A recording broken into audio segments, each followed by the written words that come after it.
Gopi Jana Vallabha Girivardhari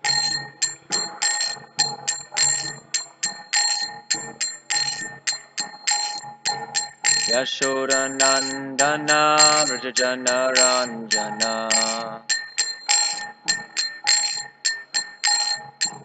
Yamuna Tira Vanachari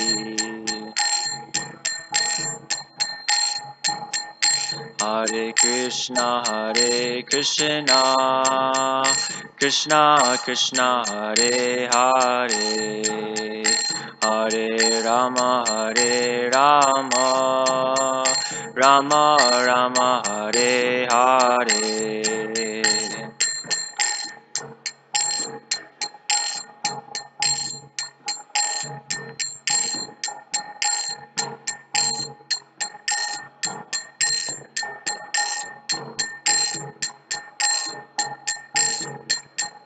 Hare Krishna Krishna Krishna Hare Hare Hare Rama Rama Rama Hare Hare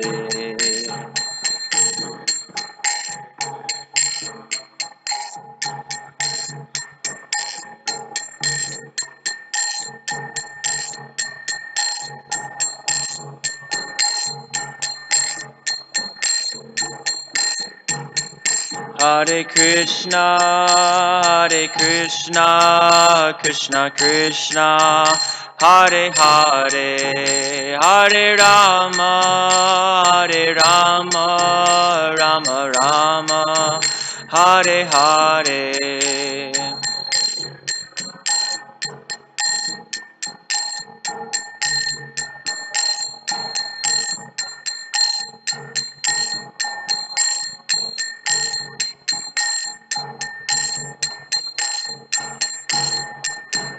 Jaya Kishore Kishori Jaya Kishore Kishori Jaya Kishore Kishori Jaya Kishore Kishori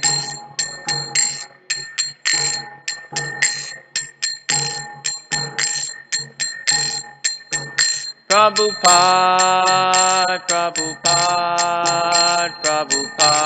Jaya Jaya Prabhupada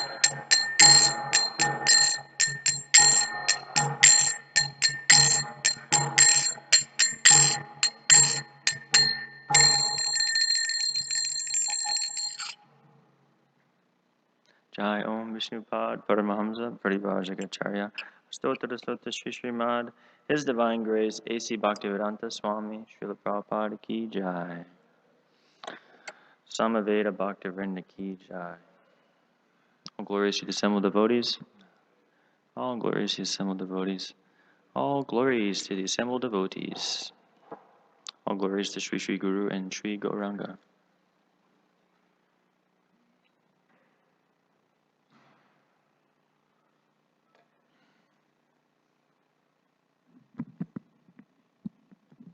Good morning, everyone. Apologize in advance if I say something that's offensive or that's not in line with our sampradaya. I didn't have so much time to prepare, and the guys and we were out pretty late last night celebrating Damodar Smarnath, Prabhu's birthday, so I got like an hour of sleep. But we had a really fun time glorifying him. Thank you, Prabhu.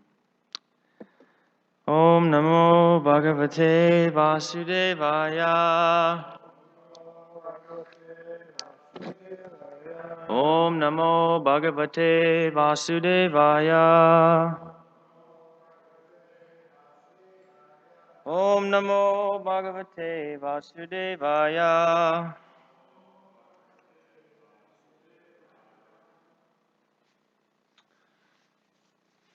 Gonna do something here, following in the footsteps of Keshava Bharati Maharaj.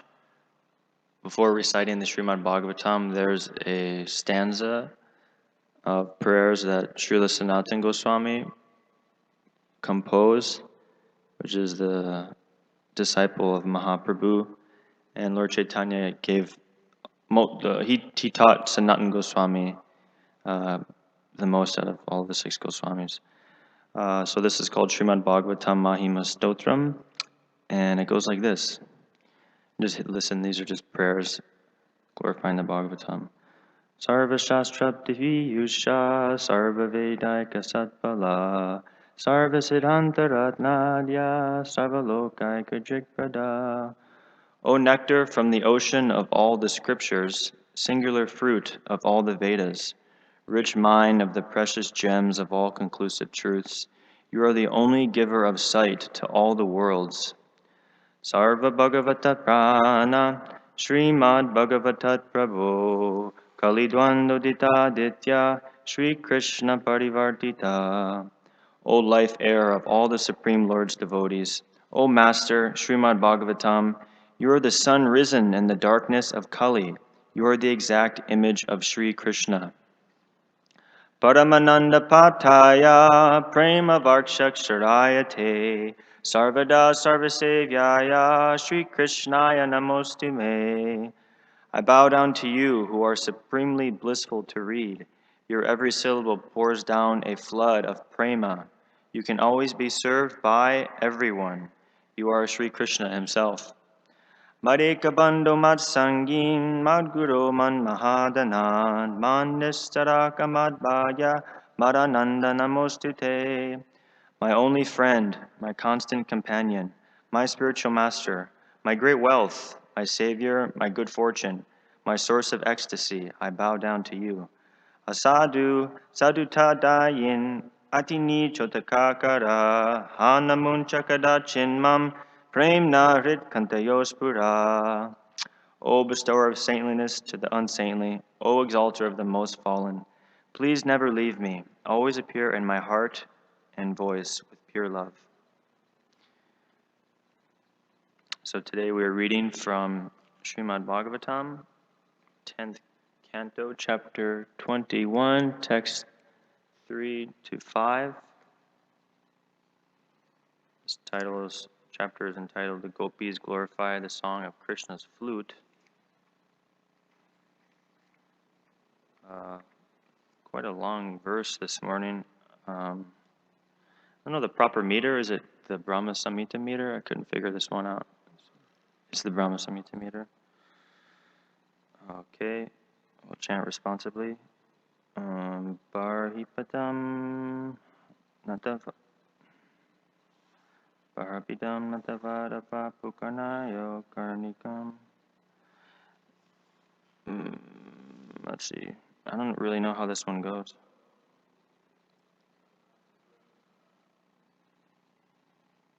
Is that the Brahma Samhita meter?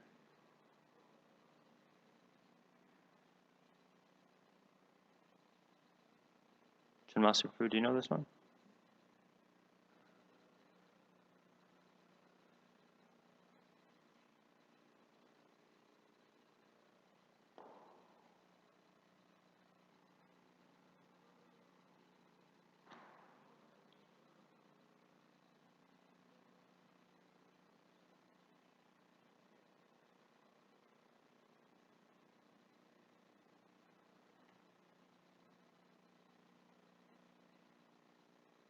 That's how it goes.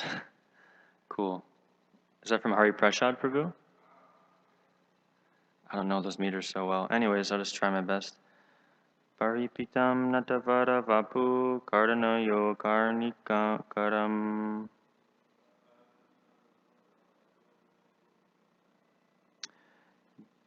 Vipradvasa kanaka kapisam vajayantim chamalam.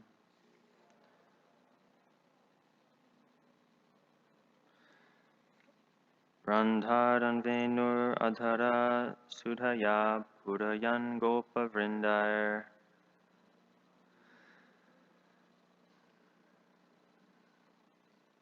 Vrindaranyam swapada ramanam pravishad gita kartihi.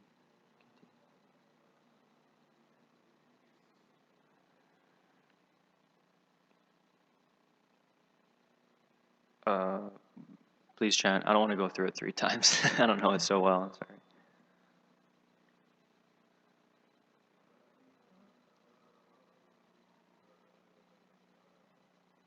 Paripidam Natavadavapu Karnayo Karnikaram.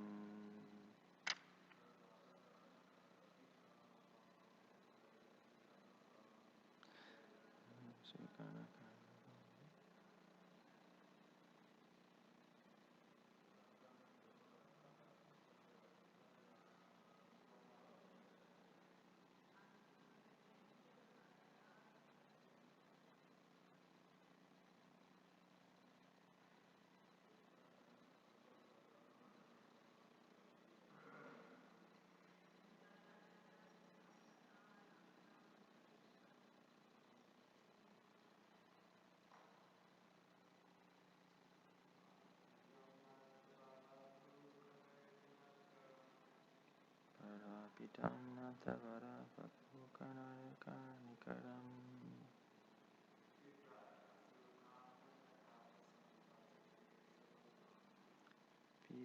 Vasa Kanaka Kapisam Vajayantim Chamalam.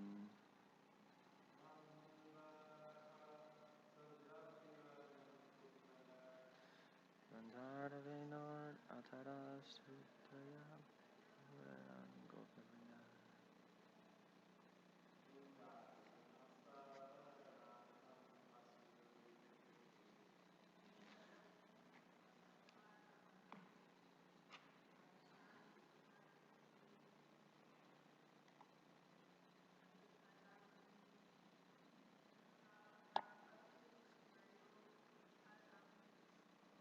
Pidam Natavadavapu Karnayo Kankiram.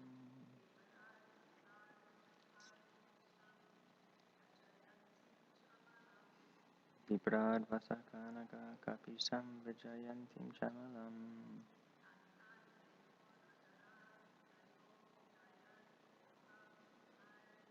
Randhara Venuradhara Sadapuran Gopavindaya.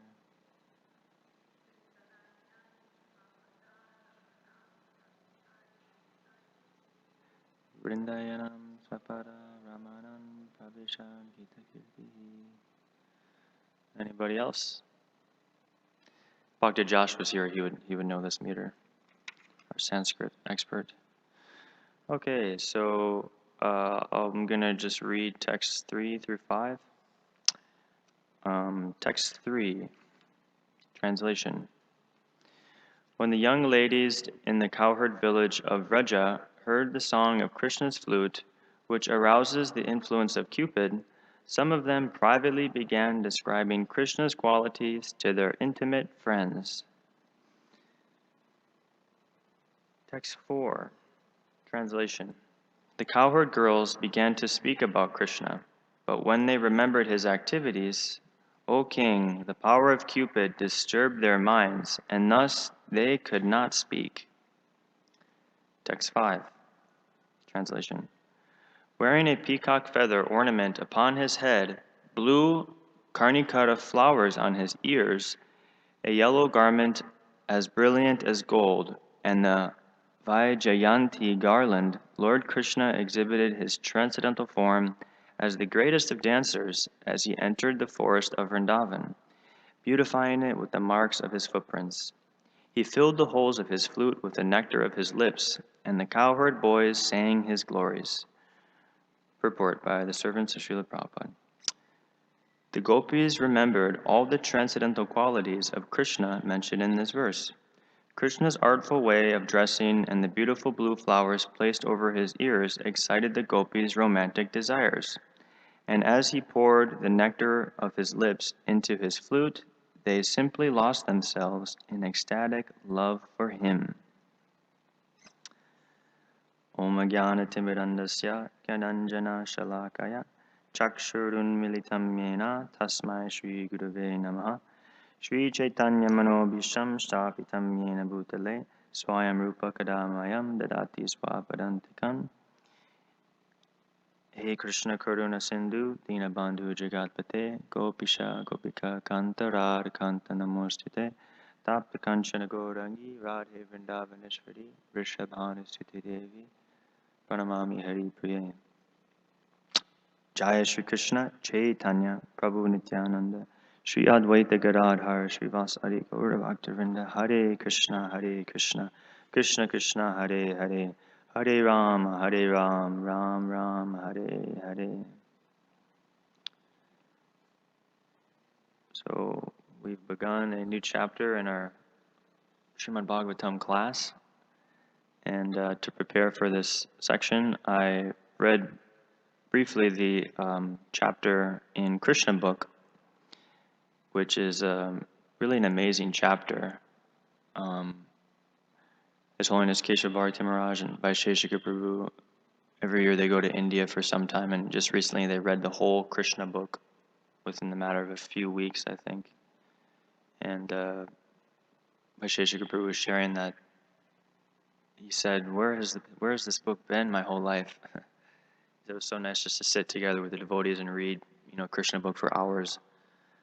And I know Jitindra Prabhu, he has a special affinity for Krishna book. So yeah, I was preparing just, because there's really not much given here in Srimad Bhagavatam. The purports are a bit short.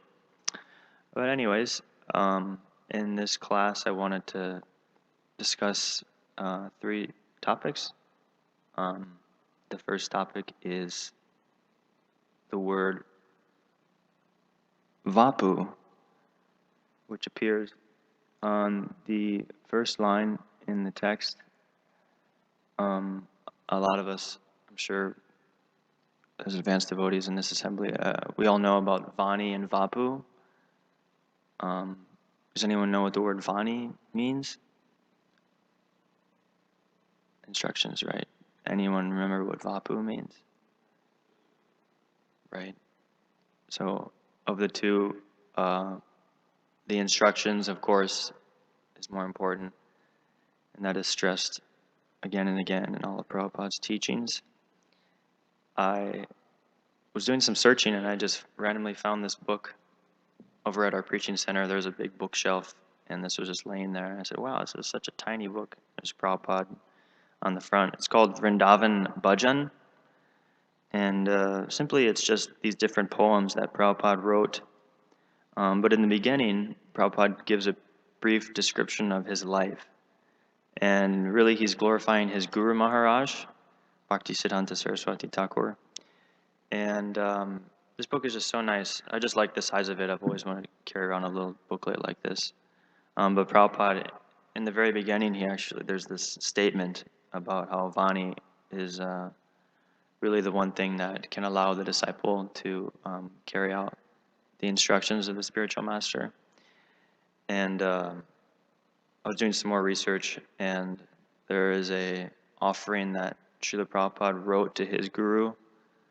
And it's kind of common saying, I think a lot of devotees might know this one, but Prabhupada wrote to his guru saying that he lives forever by his divine instructions, and the follower lives with him. So simply, if we just carry out the order of our guru, we can feel close to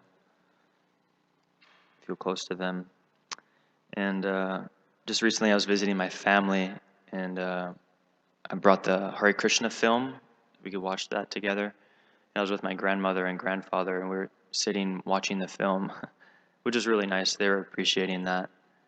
And in the film, Prabhupada is there in New York, 1966, and he's just roaming through the streets, and it's freezing cold, and he's not used to this kind of weather.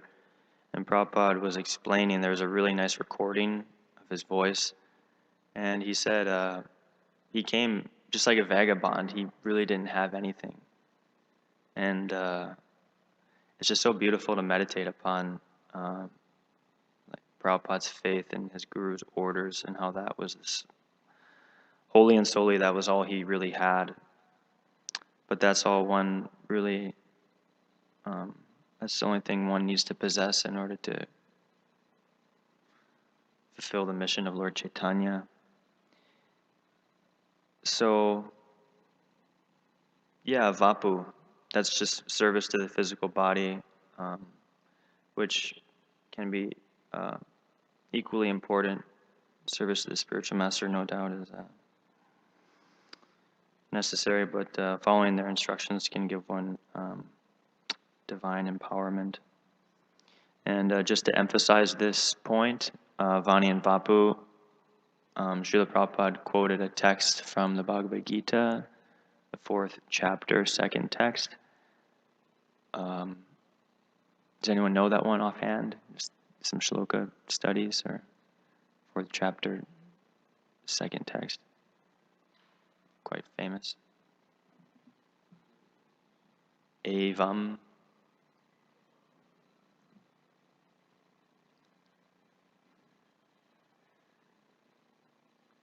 Yoga Nashta Parantapa. That this science was received through the chain of disciplic succession, in due time is broken, and it appears to be lost. And Prabhupada was elaborating on this text that, if one simply follows in the chain, the parampara, that they can have faith in the what's been given by the masters. So yeah, I was speaking a little bit about Vani and Vapu.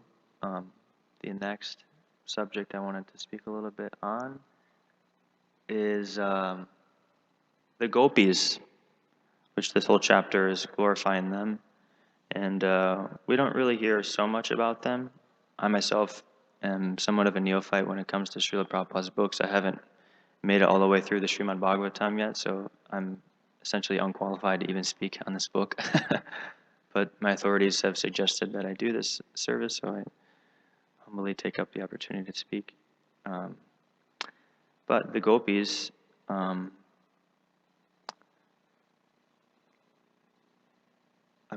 taking a class, Bhakti Shastri class with Rajvi Hari Prabhu, and he was explaining how the gopis actually, they were talking about service actually, and how it's the simple activities that even sometimes devotees will struggle with, just doing the simple things.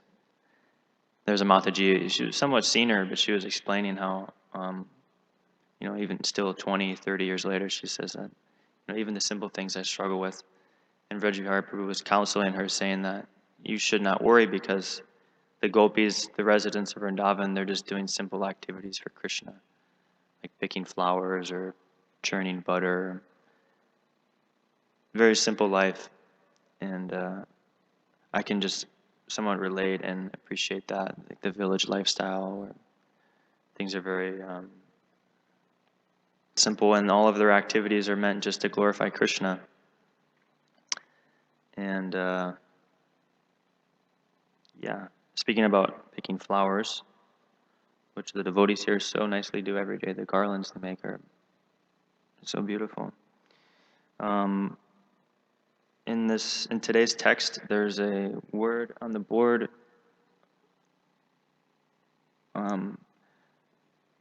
Vaijayantim, which is referring to a kind of flower garland.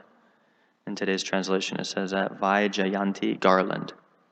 And so I wanted to research this garland, what this garland represents, and I found a little segment in the Nectar of Devotion, and I'll just read about this special type of garland that Krishna wears. Krishna used to put a Vaijayanti garland around his neck. This Vaijayanti garland is made of flowers of at least 5 different colors. Such a garland was always long enough to touch Krishna's knees or feet. Besides this garland of flowers, there were other kinds of flower garlands too, sometimes decorating his head, sometimes hanging around his neck and chest. Artistic paintings with sandalwood pulp and colored sandalwood were also to be found on the body of Krishna. So it's just really nice imagery, the garland sweeping down to Krishna's knees or down to his feet. And I read in some other place that the Vaijayanti garland was made of lotus flowers that never wilt. They're just always fresh. Balaram was also found wearing one of these special garlands. And one great thing I was meditating on while going through this pastime was the mood of the gopis and the land and the residents of Vrindavan they were all facilitating worship of Krishna. As we go through this chapter, we might hear the different personalities, like there's trees and there's a river that offers her flowers to Krishna. But the entire, even they mention Govardhan Hill, the whole land itself, everything is meant for worshiping the Lord or praising Him. And I just thought this was really nice, that mood of facilitating one another's service, and how we can imbibe this mood today, where we can, amongst the society of devotees, help one another serve Srila Prabhupada.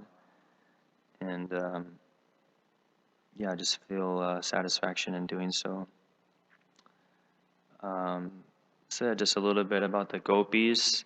And in this text, these texts 3 to 5, they were glorifying Krishna's activities, which are in themselves marvelous and unlimited and pleasing to hear. And I wanted to read, I'm currently studying the Nectar of Instruction, which is an amazing text. Rupa Goswami and Srila Prabhupada. I just wanted to read the translation to text number 7. I thought it was somewhat relevant. The holy name, character, pastimes, and activities of Krishna are all transcendently sweet like sugar candy. Although the tongue of one afflicted by the jaundice of avidya, ignorance, cannot taste anything sweet, it is wonderful that simply by carefully chanting these sweet names every day, a natural relish awakens within his tongue, and his disease is gradually destroyed at the root. So this verse, of course, is glorifying Krishna's pastimes and activities, which the gopis were doing. So yeah, that's just a little bit about the gopis. Again, I don't know so much, but just whatever research I've done on my own, heard from others. I also wanted to talk a little bit about Krishna's flute, which is the primary topic of this chapter. There's a nice description in the Krishna book where the Prabhupada is actually glorifying Mother Nature in such a beautiful way. He's describing that the lakes and rivers are the mothers for the trees, because the trees are just simply drinking the water. I always felt I had a love for nature, but the way Prabhupada describes it in his books totally, transcends any kind of. The way he just describes it is so incredible. But the part I was mentioning was the gopis were wondering how this little piece of bamboo was able to obtain the great boon of being played by Krishna. And they're basically saying like, oh, these lips, they belong to us. Like, what's this little bamboo piece of wood? How has it become, held by the Supreme Lord? And he's blowing his nectar into the flute. And I just thought that part was really amazing, because they're describing like the bamboo is almost a personality. And we often hear that everything in the spiritual world has a personality. And yeah, Krishna's flute, I was asking Harisham Prabhu about this last night. I said, we were driving on the way back from our college program on our way to Sankalpa, Prabhu's house. And we were just saying like how wonderful it would be to someday hear Krishna's flute. And that's a sincere desire that I have. And he said, well, just go on serving your guru, and someday just keep praying to Krishna. But I was thinking in my own heart, if I just somehow kindle this desire, for me it's actually enough for me to just carry out my devotional service. Like someday I'll be able to hear Krishna's flute. How beautiful that must be. Yeah, on this topic, about flutes. Janmashtami Prabhu, you might know this. There's a really respected devotee, Prabhupada disciple named Dasarath Prabhu, Dasarath Sutadas Prabhu. He makes flutes, and he's been in ISKCON for many, many, many years. And commonly you'll see him sitting outside festivals with a whole table of flutes that he made by hand and crafted them, and had his association for some time. And he's kind of a pundit. He is a pundit. He knows many languages. He can read Sanskrit. He's really far out. They call him the mad scientist of bhakti. But I had his association for some time. I helped him. The mad scientist of bhakti. He's far out, really tall, like crazy hair, really ecstatic. He was on the Radha Damodar party with Vishnu Janaswami. But I was just really, I felt very fortunate to have his association in an intimate way. And I myself, some or other, started to learn how to play flutes and make flutes. So I had his association. We got to go out into the bamboo thickets, and he had these like funny axes and tools that he would carry with him, and they would make all these sound effects. I just remember being in Florida with him, and he was living in Alachua at the time. And he spent most of his time just translating, reading, doing other services. But I would go to his trailer where he was staying, and we would get together, and he would get out his tools and his burners, and he would show me how to make flutes. I was like really amazed. It was like so much fun, and it was such a devotional activity. And he would just sell these flutes to people who were sincere, if devotees wanted them. And you could tell he wasn't trying to make money from the people. He just wanted them to play the flute. And I remember seeing him one day sitting in front of the deities, and he had a whole assortment of flutes set out. And he also had like a guitar that he was playing, but just to see him express his love and devotion to the deities through sound. I mean, anyone who's been playing any instrument for a number of years, they have a certain way of expressing their love through that instrument. And just someone who's been practicing 30, 40, 50 years, incredible. So I can only imagine what Krishna's flute sounds like. I can't imagine, actually. I can't even pretend, but someday maybe I'll be able to hear that beautiful sound. So anyways, yeah, I didn't have so much time to prepare. Subal Prabhu asked me yesterday evening to speak about the Bhagavatam, so I spoke about Vani and Vapu. I also spoke about the gopis, the residents of Vrindavan, and I also talked a little about Krishna's flute. Apologize if I said anything offensive or incorrect. Please forgive me if so. If there are any reflections or questions or comments, anything you liked, anything you didn't like, anything you'd like to share. It's kind of short.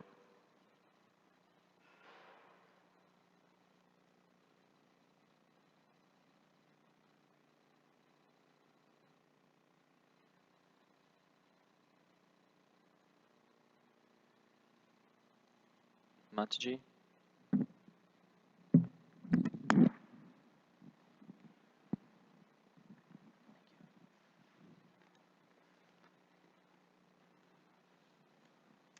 You stated right in the beginning of the class that the instruction is what allows one to follow the instructions. So I was just going to ask you if you'd like to elaborate a little on that.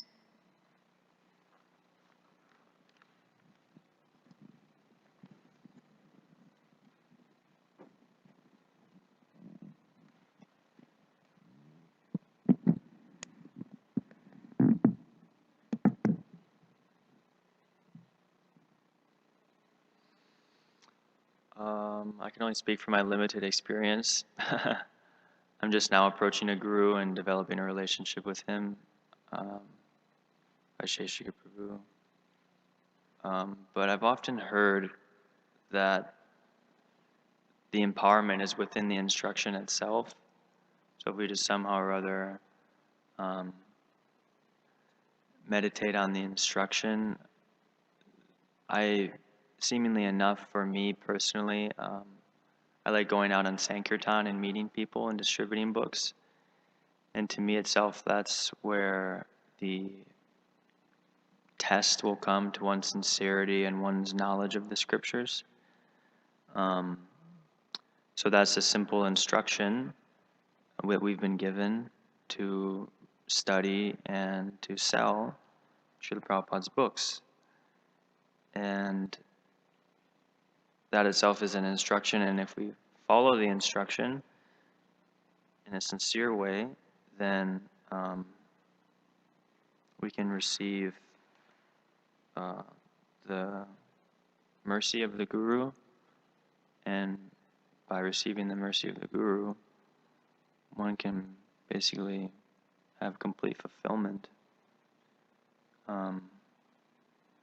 Yeah, I would say that, the Vani is really, the instructions of the spiritual master should be our life and soul.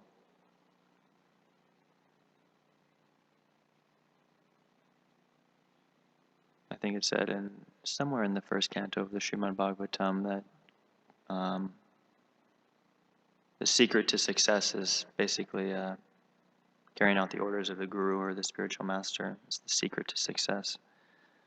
So if one wants a successful life, just listen to the Guru. Guru Parampara. Thank you. Sorry, it's somewhat of a limited realization. Anybody else? Jachinja, Prabhu, any? Sure. Thank you. Shanmasmi, Prabhu, anything? Yeah, anything you'd like to share, any reflection or thoughts you have?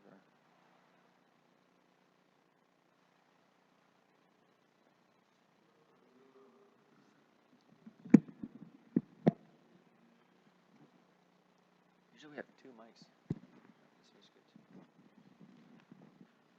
You are saying how we should make the order of the spiritual master one with our heart and soul. And this is something that Prabhupada, when he was reading Vishwanath Chakravarti Thakur's commentary on, was it 241, Vivyashyatmika Buddhi or Ekiha Kudu Nandana? Vishwanath Chakravarti Thakur said that in his commentary, that this is what Vivyashyatmika Buddhi means, to make the order of the spiritual master one with his heart and soul. So Prabhupada demonstrated that, and it was just so focused. No matter what, he just kept going, like for years and years and years. He got the instruction right when he first met Srila Bhaktisiddhanta Saraswati Thakur, and he built his whole devotional life around this. And look at what happened. So this is, this is a strong evidence of the potency of making the order of the spiritual master one with his heart and soul. I think that's the prominent reference, in that regard, and how. And then the demonstration of that, the efficacy of doing that was Prabhupada's life. But he was able to accomplish because he did that in such a profound way. Every thought, every action was just built around that instruction to spread Krishna consciousness to the English-speaking world. And even his going back to India, he had so much in mind, how he could build temples and dhams that would inspire his Western devotees. His Western devotees very intricately involved with the planning and the construction. And so it's pretty amazing, how you can go to Mayapur and access so much of Lord Chaitanya's mercy, and in Vrindavan. Vrindavan, it's so helter-skelter there now because all of this Delhi money's going in there, these condos all over the place, and Bollywood music. But still, there's this sacred shelter. Like I always chant my rounds in Prabhupada's quarters because it's just so intimate. And but his example and his instructions are just so empowering for all of us if we take it seriously.